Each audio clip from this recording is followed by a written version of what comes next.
जितने 1 करोड़ से ज़्यादा सरकारी पद आज खाली पड़े हैं, जब जब उनको भरने की, वैसे तो सरकार उनको भरना ही नहीं चाहती, जब जब भरने की कोशिश करती है या कम से कम इशारा करती है कि हम ये इम्तहान कर रहे हैं सरकारी पदों को भरने के लिए, वहाँ वहाँ हम देखते हैं कि हर इम्तहान में, हर रिक्रूटमेंट में धांधली हो रही है। जिस तरह से इम्तहानों में धांधली हो रही है, जो एंट्रेंस एग्ज़ाम्स हैं, सीबीएसई एग्ज़ाम में भी धांधली हो रही है, उसके अलावा रिक्रूटमेंट एग्ज़ाम्स में तो बहुत ही ज़्यादा धांधली हो रही है। कोई भी सरकारी रिक्रूटमेंट ईमानदारी से नहीं हो पा रहा है और इसलिए 1 करोड़ से ज़्यादा सरकारी पद आज रिक्त पड़े हुए हैं, खाली पड़े हुए हैं। इनको भरा जाना चाहिए, ईमानदारी से भरा जाना चाहिए, जल्दी भरा जाना चाहिए। बहुत सालों से खाली पड़े हैं। इसलिए एम्प्लॉयमेंट पर, रोजगार पर, इन 4 मुद्दों पर एक बहुत बड़ा युवा आंदोलन इस देश में छेड़ा जा सकता है, छेड़ा जाना चाहिए। आपने अभी कॉकरोच जनता पार्टी ने एजुकेशन से शुरुआत करी है, कम से कम ये पेपर लीक वगैरह की जवाबदेही तय हो और कम से कम धर्मेंद्र प्रधान का रेजिग्नेशन हो, लेकिन आगे चलकर ये दूसरी डिमांड्स भी बढ़नी चाहिए और इसके लिए कॉकरोच जनता पार्टी को धीरे धीरे पूरे देश में अपने संगठन का विस्तार करना होगा और उस विस्तार में सब तरह के लोगों को आना चाहिए, क्योंकि ये मूवमेंट ऐसा है, ये मुद्दे ऐसे हैं जो सबको अफेक्ट करते हैं। हर जो लोग सोचते हैं कि भाई वो तो भाजपा के या सरकार के भक्त हैं, उनको भी अफेक्ट करते हैं। वो लोग ये बात अभी नहीं समझ रहे कि ये जो पूरा सिस्टम जो सड़ गया है, गल गया है, पूरा भ्रष्टाचार से भरा हुआ है, इससे उनका भी फ्यूचर नष्ट हो रहा है। इसलिए सब लोगों को इसमें जुड़ना चाहिए, इस संगठन का विस्तार होना चाहिए। और आखिरी बात मैं ये कहना चाहता था, देखिए पॉलिटिकल पार्टियों को ये बिल्कुल नहीं सोचना चाहिए कि ये मूवमेंट जो है किसी पार्टी के खिलाफ है।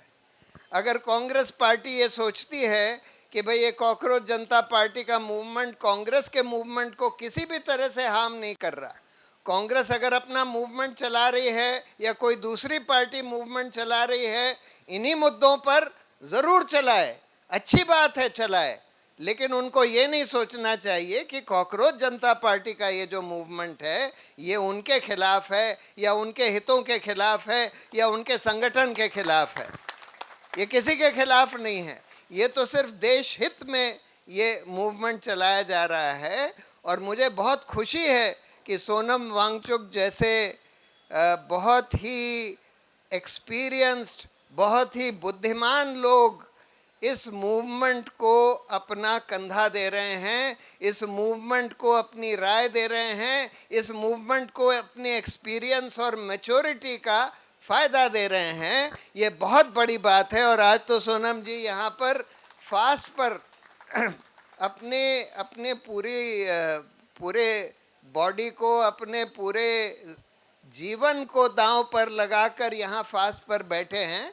खैर मैं उनसे एक विनती ज़रूर करूँगा कि देखिए, इनडेफिनेट फास्ट ठीक है, होना चाहिए, आज का जो दौर है उसमें ज़रूर होना चाहिए। हमारे और युवा लोग भी यहाँ फास्ट पर बैठे हैं, बहुत कई सारे युवा लोग फास्ट पर बैठे हैं, मैं उनको भी बधाई देता हूँ। फास्ट होना चाहिए, हमको सैक्रिफाइस करने की ज़रूरत पड़ गई है, सैक्रिफाइस भी होना चाहिए, लेकिन सैक्रिफाइस का भी एक हद होती है।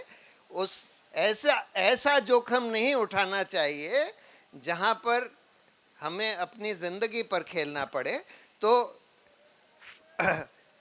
हम लोग ज़रूर प्रोटेस्ट करें, ज़रूर फास्ट करें, ज़रूर, बट हमारी विनती ये होगी कि जो स्टूडेंट्स फास्ट कर रहे हैं वो लोग एक तरह का रिले फास्ट करें।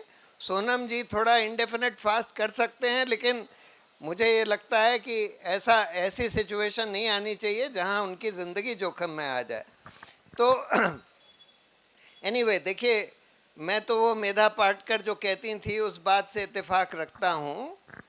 अगर हम लोग लड़ते रहे, अगर हम लोग डटे रहे, अगर हम लोग, और हाँ एक चीज़ मैं भूल ही गया कहना कि मैं बहुत ही खुश हूँ कि इस प्रोटेस्ट में हम हिंदू मुस्लिम एकता, हिंदू ईसाई एकता, हिंदू सिख एकता, सर्वधर्म संभाव का हम परिचय देख रहे हैं। ये बहुत बड़ी बात है, बहुत बड़ी बात है, क्योंकि आज इस देश में जो दौर चल रहा है, जिस तरह का नफरत फैलाई जा रही है दूसरे रिलीजन्स के खिलाफ, ये बहुत ही